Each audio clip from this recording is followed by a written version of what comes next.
ಕೊರಚ ಭಾಷೆಗೆ ಮೊದಲನೆಯ ಭಾಷೆಯನ್ನು ಕುರಿತಾದಂಥ ಮೊದಲ ಬಹಳ ವೈಜ್ಞಾನಿಕವಾದಂಥ ಮತ್ತು ಸಂಶೋಧನಾತ್ಮಕವಾದಂಥ ಕೃತಿ. ಇವತ್ತಿನ ಈ ಕುಡ್ರುವಾತಕತ ಪುಸ್ತಕವನ್ನು ಬಿಡುಗಡೆ ಮಾಡುವ ಅತ್ಯಂತ ಐತಿಹಾಸಿಕವಾದ ಮತ್ತು ಬಹಳ ಪ್ರಾಮುಖ್ಯವಾದ ನಮ್ಮ ಸಮುದಾಯದ ದೃಷ್ಟಿಯಿಂದ ಇದೊಂದು ಐತಿಹಾಸಿಕ ಕಾರ್ಯಕ್ರಮ ಅಂತ ನಾನು ಭಾವಿಸ್ತೇನೆ.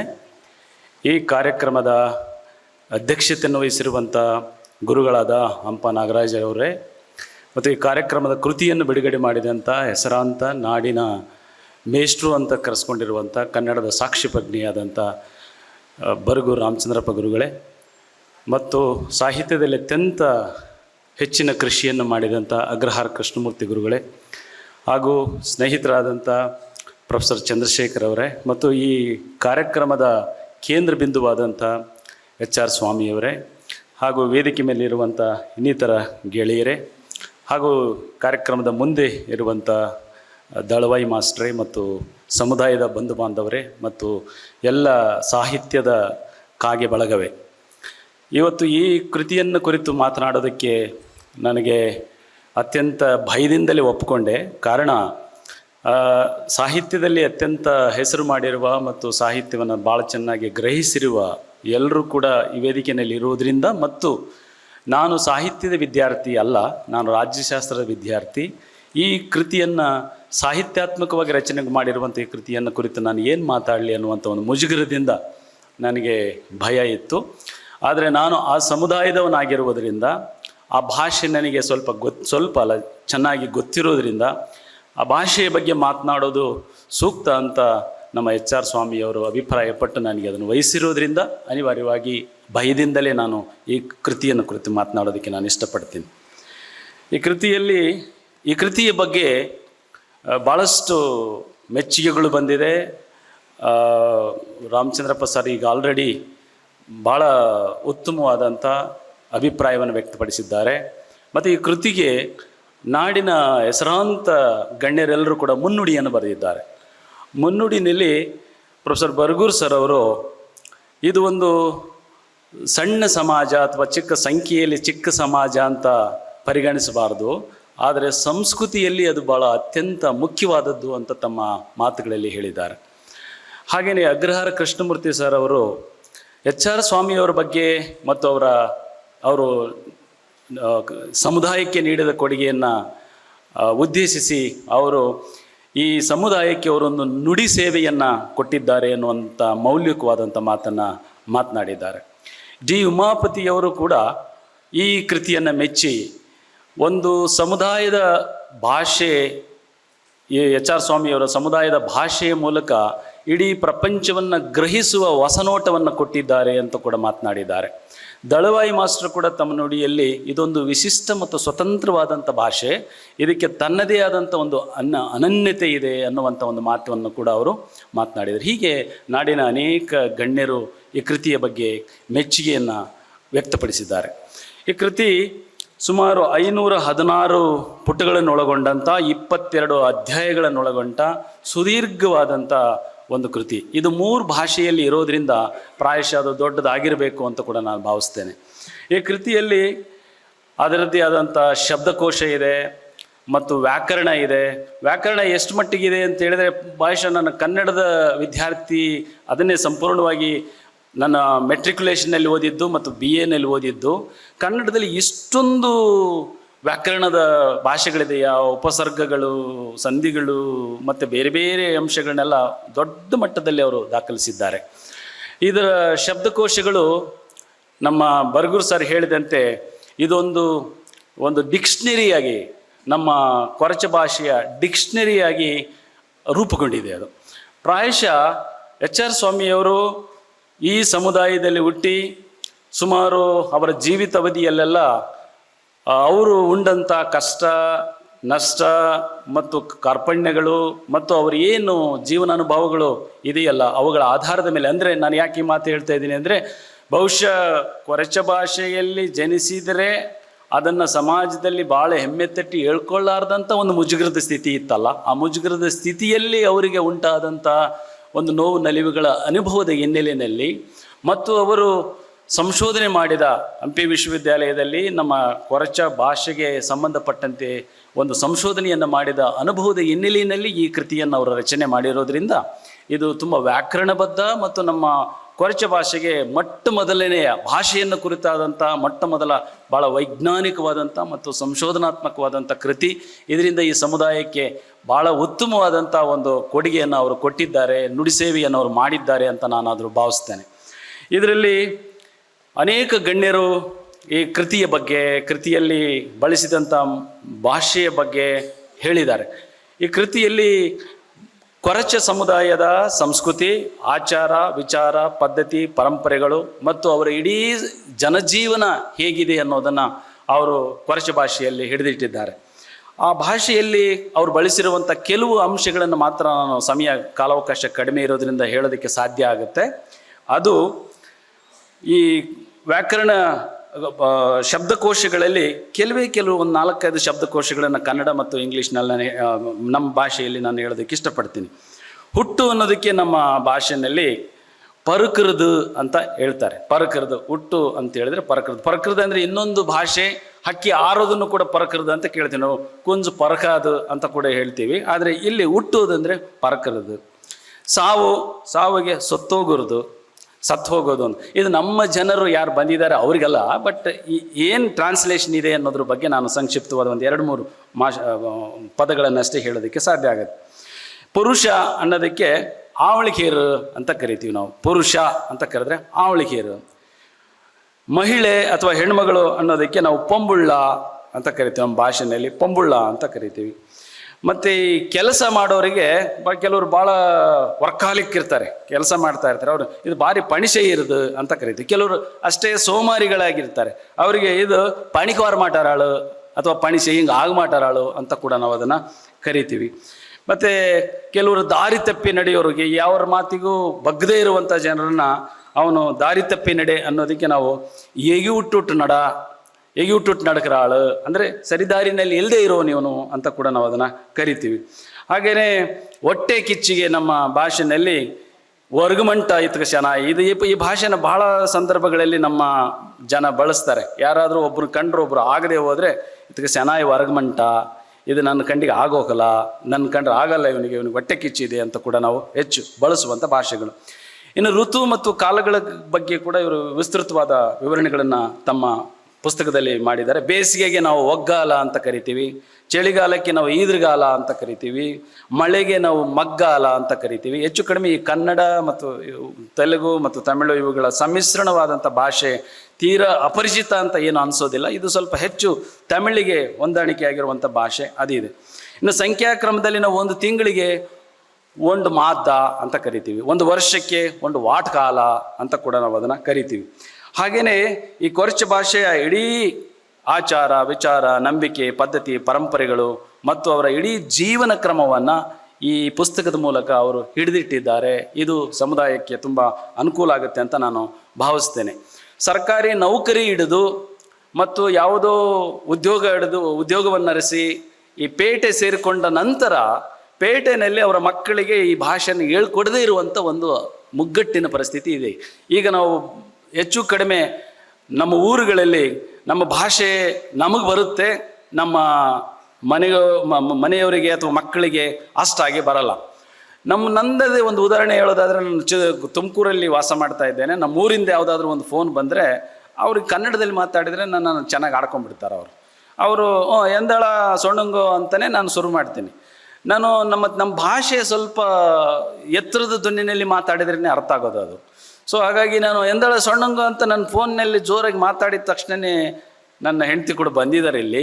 ಅವ್ರು ಹೇಳ್ತಾರೆ, ಮೆಲ್ಲಕ್ಕೆ ಮಾತಾಡು ಅಂದರೆ ಅಷ್ಟು ಮುಜುಗರ. ನಾವು ಯಥಾವತ್ತಾಗಿ ಭಾಷೆ ಬಂದ ತಕ್ಷಣವೇ ಎಂದಳ ಸೊಣ್ಣಂಗ ನಲ್ಕಿರಂಗಳ ಹುಟ್ಕೋ ಅಡ್ಡರ ನಲ್ಕಿದ ಮಗವಂಚ ಅಂತ ನಾವು ಹಿಂಗೆ ಮಳೆ ಬಂತ, ನೀವು ಚೆನ್ನಾಗಿದ್ದೀರಾ ಅಂತ ನಾವು ಮಾತನಾಡಿದರೆ ಅವರಿಗೆ ಎಲ್ಲಿ ನಮ್ಮ ಭಾಷೆ ಗೊತ್ತಾಗಿ, ಅಲ್ಲಿಂದ ನಾವು ಕೊರಚ ಅಂತ ಗೊತ್ತಾಗಿ, ಮತ್ತು ಎಲ್ಲಿ ನಮ್ಮನ್ನು ಕೀಳಾಗಿ ನೋಡ್ತಾರೋ, ಬಹುಶಃ ಜಾತಿಯ ಕಾರಣಕ್ಕೆ ನಮಗೆ ಘನತೆ ಗೌರವ ಸಮಾಜದಲ್ಲಿ ಸಿಕ್ಕಿಬಿಟ್ಟಿದ್ದಿದ್ರೆ ಈ ಹಿಂಜರಿಕೆ ಇರ್ತಿರಲಿಲ್ಲ.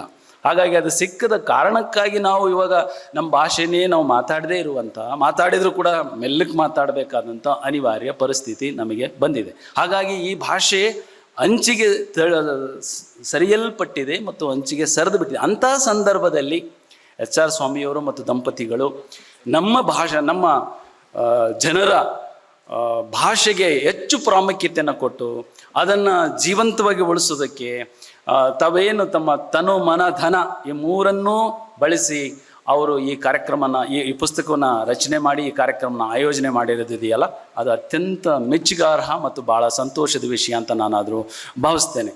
ಮತ್ತು ಇಂಥದ್ದೊಂದು ಕೆಲಸಕ್ಕೆ ಅವರ ಸಾಹಿತ್ಯದ ಕಾಗೆ ಬಳಗ ಅವರಿಗೆ ಸಹಕರಿಸಿರುವುದು ಮತ್ತು ಅವರೆಲ್ಲ ಇಷ್ಟು ಮೆಚ್ಚುಗೆ ಮಾತುಗಳನ್ನಾಡಿರುವುದು ಪ್ರಾಯಶಃ ಈ ಸಮುದಾಯದವರು ನಾವು ಕೊರಚರು ಅಂತ ಹೇಳ್ಕೊಳ್ಳೋದಕ್ಕಿದ್ದಂಥ ಹಿಂಜರಿಕೆಯನ್ನು ಅಥವಾ ಅವರಲ್ಲಿ ಇದ್ದಂಥ ಒಂದು ಒಂದು ಒಂದು ಕುಗ್ಗುವ ಮನಸ್ಥಿತಿಯನ್ನು ಅದು ಏನೋ ಸ್ವಲ್ಪ ಹಿಗ್ಗುವಂತೆ ಮಾಡಿದೆ, ಅವರಿಗೊಂದಷ್ಟು ಧೈರ್ಯ ತುಂಬುವಂಥ ಒಂದು ಕೆಲಸವನ್ನು ಅದು ಮಾಡಿದೆ ಅಂತೇಳಿ ಅವರಿಗೆಲ್ಲರಿಗೂ ನಾನು ವೈಯಕ್ತಿಕವಾಗಿ ಅಭಿನಂದನೆಗಳನ್ನು ಸಲ್ಲಿಸ್ತೇನೆ.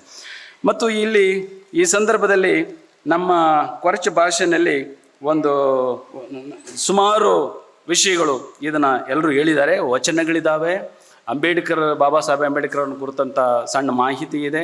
ಈ ಭಾಷೆನ ಓದೋದಕ್ಕೆ ಯಾರು ಪೇಟೆ ಸೇರಿ ತಮ್ಮ ಮಕ್ಕಳಿಗೆ ಭಾಷೆ ಬರೋದಿಲ್ವೋ ಅವರಿಗೆ ರ್ಯಾಪಿಡಿಕ್ಸ್ ಥರ ಈ ಭಾಷೆನ ಕನ್ನಡ ಮತ್ತು ಇಂಗ್ಲೀಷ್ನಲ್ಲಿ ಕಲಿಯೋದಕ್ಕೆ ತುಂಬ ಸಾಧ್ಯವಾಗುತ್ತೆ. ಆ ಕಲಿಯೋದ್ರಲ್ಲೂ ಕೂಡ ಸ್ವಾಮಿಯವ್ರದ್ದೊಂದು ಕಾಳಜಿ ಏನಿದೆ ಅಂತ ಹೇಳಿದರೆ, ಯಾವುದನ್ನು ಕುರಿತು ಅವರು ಆಲೋಚನೆ ಮಾಡಬೇಕು, ಅವರು ಅಂಬೇಡ್ಕರ್ನ ಕುರಿತು ಆಲೋಚನೆ ಮಾಡಲಿ, ಅವರು ಬುದ್ಧನ ಜಾತಕ ಕಥೆಗಳ ಬಗ್ಗೆ ಅವರು ತಿಳಿದುಕೊಳ್ಳಿ ಮತ್ತು ಸಣ್ಣ ಕಥೆಗಳ ಬಗ್ಗೆ ತಿಳಿದುಕೊಳ್ಳಿ ಮತ್ತು ನಮ್ಮ ಭಾಷೆಯಲ್ಲಿರುವಂಥ ಸಣ್ಣ ಗಾದೆಗಳ ಬಗ್ಗೆ ಅವರು ತಿಳ್ಕೊಳ್ಳಿ ಅನ್ನುವಂಥ ಕಾಳಜಿಯನ್ನು ಇಟ್ಕೊಂಡು ಅವರು ಬಳಸಿರುವ ಎಲ್ಲ ಭಾಷೆಗಳು ಕೂಡ ಅವೇ ಆಗಿದ್ದಾವೆ. ಅದರಲ್ಲಿ ಒಂದು ವಚನಗಳಂತೂ ಭಾಳ ಅದ್ಭುತವಾಗಿ ಮಾತನಾಡಿದರು, ಹಾಡಿದರು. ಅವರಿಗೆ ನಾನು ಒಂದು ಕೃತಜ್ಞತೆಯನ್ನು ಸಲ್ಲಿಸ್ತೀನಿ. ಆ ವಚನಗಳವರು ಹಾಡಿದ ಮೇಲೆ ನಾನು ಹೇಳಬೇಕಂತ ಅನಿಸ್ತಿಲ್ಲ. ಇಲ್ಲಿ ನನಗೆ ಆ ಭಾಷೆಯಲ್ಲಿ ನೀವು ಮಾತಾಡಬೇಕಂತ ನಮ್ಮ ದಳವಾಯಿ ಮಾಸ್ಟರು ಹೇಳಿರೋದ್ರಿಂದ ಒಂದು ವಚನನ ನಾನು ಇಲ್ಲಿ ಟ್ರಾನ್ಸ್ಲೇಟ್ ಆಗಿರೋದನ್ನ ಹೇಳೋದಕ್ಕೆ ಇಷ್ಟಪಡ್ತೀನಿ. ಅದನ್ನು ಹಾಡಿದರೂ ಕೂಡ ಒಂದು ಏನೇ ಬಂದಿದ್ದೀರಿ ಅಳಿದುದಕ್ಕೆ ಎಂದೆಡೆ ನಿಮ್ಮ ಮೈಸಿರಿ ಹಾರಿ ಹೋದುದೆ ಅನ್ನೋದನ್ನು ಒಂದು ವಚನ ಇದೆ. ಆ ವಚನ ನಮ್ಮ ಭಾಷೆಯಲ್ಲಿ ಎಂದ ಒಂದ್ಹಿರಂಗ ನಲ್ಕಿಕ್ರಂಗಳ ಇಂಡಿಗೆ ಅಂದರೆ ಏನು ಬಂದಿದ್ದೀರಿ ಚೆನ್ನಾಗಿದ್ದೀರಾ ಅಂತ ಕೇಳಿದರೆ, ನಿಮ್ಮ ಒಡಂಬ ಸಿರಿ ಪಾಡಾಯಿ ಪೋಕದ ಅಂದರೆ ನಿಮ್ಮ ಮೈಯ ಸೌಂದರ್ಯ ಹಾಳಾಗೋಗುತ್ತಾ, ಕೊಂದುಗೋ ಇಂಡಿಗೆ ತರ್ರ ಕುಸ್ತೋಕದ ನೀವು ಕುತ್ಕೊಳ್ಳಿ ಅಂತ ಹೇಳಿದರೆ ಈ ನೆಲ ಬಿರಿದೋಗುತ್ತಾ, ಬಿರ್ರಿನೇ ವಾಸಿ ತಿಂಗೋ ಇಂಡಿಗೆ ತಲಕಾಯಿ ಸೀಳೋಕ್ಕದ, ಬಂದ ತಕ್ಷಣವೇ ಅವ್ರ ಜೊತೆ ಮಾತಾಡಬೇಕು ಅಂತ ಹೇಳಿದರೆ ನಿಮ್ಮ ತಲೆ ಏನು ಒಡೆದೋಗುತ್ತಾ, ಕೊಂದುಗೋ ಇಂಡಿಗೆ ಒಂದು ಗುಣವಿಲ್ಲದಿಂದಿಗೆ ಮೂಗ ಅರಕಾದೆ ಉಡಾದ ಕೂಡಲ ಸಂಗಮ ದೇವ, ನೀವು ಒಳ್ಳೆ ಗುಣ ಒಳ್ಳೆ ಇವುಗಳನ್ನು ಇರದೇ ಹೋದರೆ ನಿನಗೆ ಕೂಡಲ ಸಂಗಮ ದೇವ ಶಿಕ್ಷೆ ಕೊಡಲಾರನೆ ಅನ್ನೋ ರೀತಿಯಲ್ಲಿ ಅರ್ಥ ಬರೋ ರೀತಿಯಲ್ಲಿ ಈ ವಚನವನ್ನು ಭಾಳ ಅದ್ಭುತವಾಗಿ ಅವರು ರಚನೆ ಮಾಡಿದ್ದಾರೆ. ಅದೇ ರೀತಿಯಲ್ಲಿ ನಮ್ಮ ಭಾಷೆಯಲ್ಲಿ ಕೆಲವು ಒಂದು ಸಣ್ಣ ಕತೆ ಇದೆ. ಆ ಕಥೆನ ಹೇಳಬೇಕು ಅಂತ ನನಗೆ ಅನಿಸುತ್ತೆ. ಭಾಳ ಸಂಕ್ಷಿಪ್ತವಾಗಿ ಹೇಳ್ತೀನಿ ನಾನು. ಅದು ಈ ಜನಪದ ಕಥೆಯಲ್ಲಿ ಮೋಸಗಾರನಿಗೆ ಮೋಸ ಹೋದಂಥ ಒಂದು ಕತೆ. ಅದು ಏನಿದೆ ಅಂದರೆ, ಒಂದು ಅಜ್ಜಿ ತನಗೆ ಕಣ್ಣು ಕಾಣೋದಿಲ್ಲ, ಕಣ್ಣು ಕಾಣದೆ ಡಾಕ್ಟ್ರ್ ಹತ್ರ ಹೋಗ್ತಾಳೆ. ಅವಳು ಡಾಕ್ಟ್ರ್ ಹತ್ರ ಹೋಗಿ ನನಗೆ ಕಣ್ಣು ಸರಿ ಮಾಡು ಅಂತ ಹೇಳ್ತಾರೆ. ಆಯಿತು ಕಣ್ಣು ಸರಿ ಮಾಡ್ತೀನಿ, ನನಗೆ ದುಡ್ಡು ಕೊಡು ಅಂತ ಹೇಳ್ತಾರೆ. ಆಯಿತು ನಾನು ದುಡ್ಡು ಕೊಡ್ತೀನಿ ಅಂತ ಹೇಳ್ತಾರೆ. ಅದಾದಮೇಲೆ ಅಜ್ಜಿ ಮನೆಗೆ ಬಂದು ಅವರು ಕಣ್ಣು ಟ್ರೀಟ್ ಮಾಡ್ತಾ ಉಪಚಾರ ಮಾಡ್ತಾ ಕಣ್ಣು ಸರಿ ಹೋಗುತ್ತೆ. ಸ್ವಲ್ಪ ಕಣ್ಣು ಸರಿ ಹೋಗೋವರೆಗೆ ಒಂದು ಸ್ವಲ್ಪ ನಿಧಾನ ಮಾಡ್ತಾರೆ ಅವರು. ಆಮೇಲೆ ಅಜ್ಜಿ ಮನೆಯಲ್ಲಿರೋ ಕುರ್ಚಿ ಮೇಜು ಎಲ್ಲವನ್ನು ಕೂಡ ಅವ್ರಿಗೆ ಕತ್ಕೊಂಡು ಹೋಗ್ಬಿಡ್ತಾರೆ ಅವರು ಡಾಕ್ಟ್ರು. ಕಣ್ಣು ನಿಧಾನಕ್ಕೆ ಸರಿ ಹೋಗುತ್ತೆ. ಆಮೇಲೆ ದುಡ್ಡು ಕೇಳ್ತಾರೆ ಅವರು, ದುಡ್ಡು ಕೊಡು ಅಂತ ಹೇಳಿದ್ರೆ, ನಾನು ದುಡ್ಡು ಕೊಡೋಕ್ಕಾಗಲ್ಲ ಅಂತ ಹೇಳ್ತಾಳೆ ಅಜ್ಜಿ. ಅದು ಕೋರ್ಟಿಗೆ ಬೀಳುತ್ತೆ. ಕೋರ್ಟ್ನಲ್ಲಿ ನೀನು ಯಾಕೆ ದುಡ್ಡು ಕೊಡಲ್ಲ ಅವರಿಗೆ ಅಂತ ಹೇಳಿದ್ರೆ, ನನಗಿನ್ನೂ ಕಣ್ಣು ಸರಿಯಾಗಿ ಕಾಣ್ತಾ ಇಲ್ಲ, ನಮ್ಮ ಮನೆಯಲ್ಲಿದ್ದಿರುವಂಥ ಕುರ್ಚಿ ಮೇಜು ಬೆಂಜಿ ಒಂದು ಕಾಣ್ತಾ ಇಲ್ಲ, ಹಾಗಾಗಿ ನನ್ನ ಕಣ್ಣು ಇನ್ನೂ ಸರಿ ಹೋಗಿಲ್ಲ ಅಂತ ಹೇಳ್ತಾರೆ. ಅದಕ್ಕೆ ಇದರ ಒಳ ಅರ್ಥ ಅವರಿಗೆ ಅರ್ಥ ಆಗುತ್ತೆ, ನ್ಯಾಯಾಧೀಶರಿಗೆ ಇವರೇ ಕದ್ದಿದ್ದಾರೆ ಅಂತ. ಹಾಗಾಗಿ ಅಜ್ಜಿಯ ಪರವಾಗಿ ಅವರು ನ್ಯಾಯವನ್ನು ಕೊಡ್ತಾರೆ. ಅದರದ್ದು ಅನುವಾದ ಇದೆ ಇಲ್ಲಿ.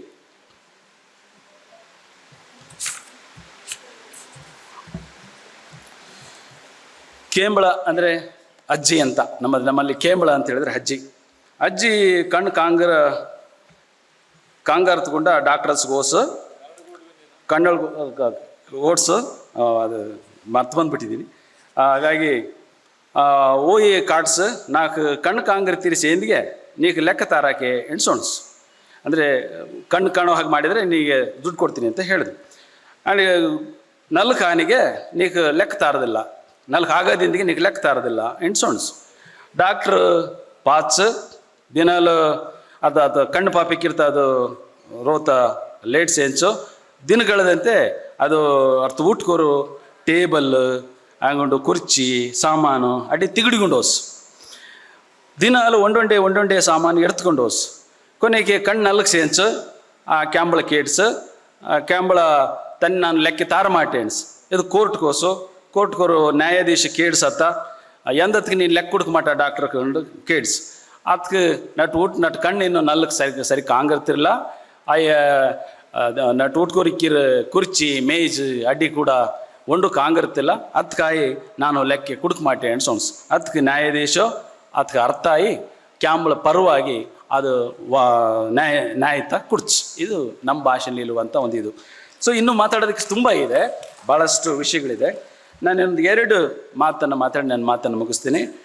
ಇದರಲ್ಲಿ ನಮ್ಮ ಭಾಷೆಯಲ್ಲಿ ಕೆಲವು ನಾಣ್ಣುಡಿಗಳಿದ್ದಾವೆ, ಕೆಲವು ಅದು ಭಾಳ ಮಾರ್ಮಿಕ ಅರ್ಥ ಕೊಡುವಂಥ ನಾಣ್ಣುಡಿಗಳಿದೆ. ಅದನ್ನು ನಾವು ನಮ್ಮ ದಿನನಿತ್ಯದ ಜೀವನದಲ್ಲಿ ಅವರ ವ್ಯಕ್ತಿತ್ವವನ್ನು ಉತ್ತಮಪಡಿಸೋದಕ್ಕೆ ಬಳಸುವಂಥ ಭಾಷೆಗಳು. ಉದಾಹರಣೆಗೆ 2 ನಾನು ಹೇಳೋದಕ್ಕೆ ಇಷ್ಟಪಡ್ತೀನಿ.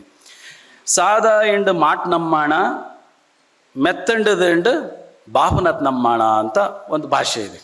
ಅಂದರೆ ಭಾಳ ಸಾದ ಇವನು ಅಂತ ಹೆತ್ತನ ನಂಬಕ್ಕೆ ಹೋದರೆ ಅದು ಆದ್ಬಿಡುತ್ತೆ, ಒಂದು ಕಡೆ ಕೋಡೆ ಹಿಡಿದ್ಬಿಡುತ್ತೆ. ಹಾಗಾಗಿ ನೀನು ಭಾಳ ಎಚ್ಚರಿಕೆಯಿಂದಿರು ಅನ್ನುವಂಥ ಒಂದು ಮಾತನ್ನು ಹೇಳ್ತಾನೆ. ಮೆತ್ತಂಡ ಅಂಡ್ ಬಾಪನಾಥ್ ನಮ್ಮಾಣ ಅಂತ ಭಾಳ ಮೆತ್ತನನು ಅಂತ ಹೇಳಿಬಿಟ್ಟು ಬ್ರಾಹ್ಮಣನ ನಂಬೇಡ ಅಂತ. ಅಂದರೆ ಎಲ್ಲ ಬ್ರಾಹ್ಮಣರು ಅಂತಲ್ಲ, ಮೆತ್ತನವರು ಅನ್ನೋದಕ್ಕೆ ಬ್ರಾಹ್ಮಣರು ಹೆಸರುವಾಸಿಯಾಗಿರೋದ್ರಿಂದ ಅದನ್ನು ದೂತಕವಾಗಿ ಅದನ್ನು ಬಳಸಿರ್ಬೋದು. There are good Brahmins. ಕೆಲವರೆಲ್ಲ ಭಾಳ ಪ್ರೋಗ್ರೆಸಿವ್ ಆಗಿ ಭಾಳ ಸಮಾಜದ ಪರವಾಗಿ ಕೆಲಸ ಮಾಡಿದಂಥ ತುಂಬ ಜನ ಇದ್ದಾರೆ. ಆ ಅರ್ಥದಲ್ಲಿ ಅಲ್ಲ ಇದು, ಅದನ್ನು ಒಂದು ದೋತಕವಾಗಿ ಹೇಳಿದ್ದಾರೆ. ಮತ್ತು ಅಮೆಂಡಿಕ್ಕಿರ್ಪಾಣತ್ಗೆ ಅಗಸೆಟ್ಲು ಸೇದ್ಕೊಂಡೆ ಅಂತ ಇನ್ನೊಂದು ಪದ ಇದೆ. ಅಂದರೆ ನಾನು ಭಾಳ ಆರಾಮಾಗಿದ್ದೆ, ಚೆನ್ನಾಗಿದ್ದೆ, ಏನೋ ಮಾಡ್ಕೊಂಬಿಟ್ಟೆ ಅನ್ನೋದಕ್ಕೆ ಅಮೆಂಡಿಕ್ಕಿರ್ಪಾಣತ್ಗೆ ಅಗಸೆಟ್ಲು ಸೇದ್ಕೊಂಡೆ, ಏನೋ ಮಾಡ್ಕೊಂಬಿಟ್ಟೆ ಅನ್ನೋದಕ್ಕೆ ಇನ್ನೊಂದು ಇದೆ. ಆಮೇಲೆ ಪಾತ್ಕೊಂಡಾಳ ಇಂಡಿಗೆ ಸೇದ್ಕೊಂಡೆ ಒಂಚಿದು ಅಂತ ಇನ್ನೊಂದು ಮಾತೆ ಮಾಡ್ತೀವಿ. ಅಂದರೆ ನಾವು ಭಾಳ ತಮಾಷೆಯಾಗಿ ಬಳಸ್ತೀವಿ ಅದನ್ನು ನೋಡ್ಕೊಂಬಾರಪ್ಪ ಅಂತ ಹೇಳಿದ್ರೆ ಹೋಗಿ ಮದುವೆ ಮಾಡ್ಕೊಂಡೇ ಬಂದ್ಬಿಟ್ಟ ಅನ್ನೋ ಒಂದು ಅರ್ಥಕ್ಕೆ ಇದು ಪಾತ್ಕೊಂಡಾಳ ಹಣ್ಣಿಗೆ ಹೋಗಿ ಸೇದ್ಕೊಂಡೇ ಒಂಚು ಅಂತ ಕೂಡ ನಾವು ಅದನ್ನು ಬಳಸ್ತೀವಿ.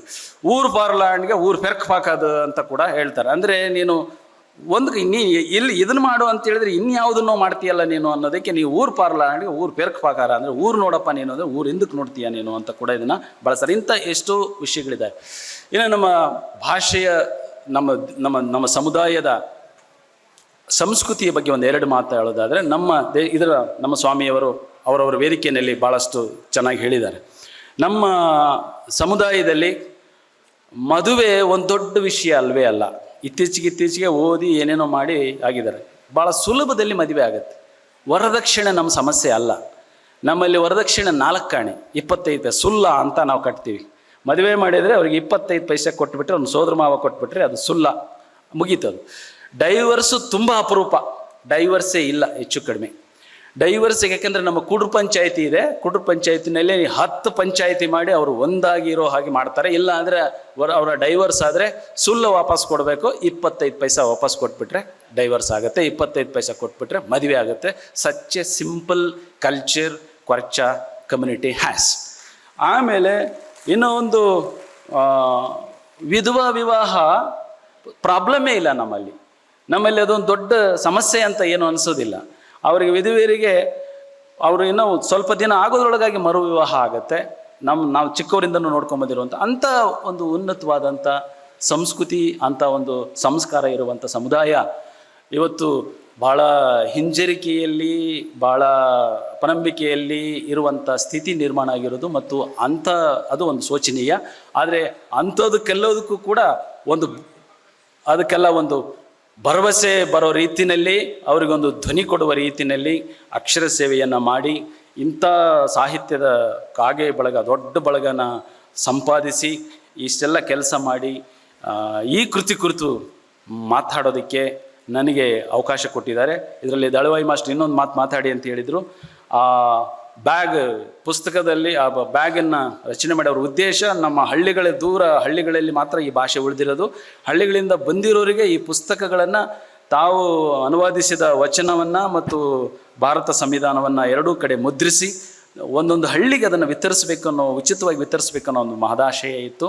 ಯಾರು ಬಂದಿದ್ದಾರೋ ಸಮುದಾಯದ ಬಾಂಧವರು ಅದನ್ನು ಪಡೆದುಕೋಬೇಕು ಅಂತ ನಾನು ಈ ಮಾತನ್ನು ಹೇಳ್ತಾ, ಮತ್ತು ಇಷ್ಟೆಲ್ಲ ಕಾರ್ಯಕ್ರಮವನ್ನು ಭಾಳ ಯಶಸ್ವಿಯಾಗಿ ಇಷ್ಟು ಚೆನ್ನಾಗಿ ಆಯೋಜನೆ ಮಾಡಿರೋದ್ರಿಂದ ಇಡೀ ಸ್ವಾಮಿಯವರ ಸಹಚರರು ಮತ್ತು ಅವರ ಬಂಧು ಬಳಗ ಮತ್ತು ಸಮುದಾಯದ ಮುಖ್ಯಸ್ಥರು, ಪ್ರಜೆಗಳು ಹಾಗೂ ಇಲ್ಲಿ ನಡೆದಿರುವ ಎಲ್ಲ ಬಂಧು ಭಗಿನಿಯರಿಗೆ ನಾನು ವಂದಿಸಿ ನನ್ನ 2 ಮಾತುಗಳನ್ನು ಮುಗಿಸ್ತೇನೆ.